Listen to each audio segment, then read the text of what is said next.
insan öz dediyinə əməl eləyəndə sözünə bərəkət gələr, sözü təsirli olar, qəlbdən qəlbə keçər. Biz bəzi şeyləri görməsək də, mən bir şeyə əməl eləməyəndə mənim sözüm təsir eləməz. Hətta qarşımdakı bilməsə belə, bilməsə ki, mən ona əməl eləmirəm, burada nə olacaq? Bilmir. Amma mənim əməl eləməməyimin nəticəsi nədir? Mənim sözüm təsirli olmayacaq. İmam Baqir əleyhissalam buyurur ki, burada üç cür məsələ var, üç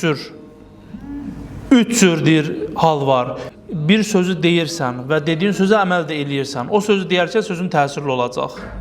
Bir sözü deyirsən, dediyi və əməl eləmirsən, burada da iki hal var. Ya qarşındakı onu bilir, ya bilmir. Bir sözü deyirsən, dediyi və əməl eləmirsən, qarşındakı bilirsə ki, əməl eləmirsən, sən rüsvay olursan. Çünki mən deyirəm, ay cəmaat, namaz qılın, özüm namaz qılmıram. Qalxıb deyər ki, adam, özün namaz qılmırsan, mənə deyirsən, namaz qıl. Adam rüsvay olar. Bir də üçüncü hal budur ki, mən bir sözü deyirəm, dediyim sözə əməl eləmirəm. Qarşımdakı isə bunu bilmir. Belə olan halda, İmam Baqir əleyhissalam buyurur ki, belə olan halda sən sözünün təsiri olmaz.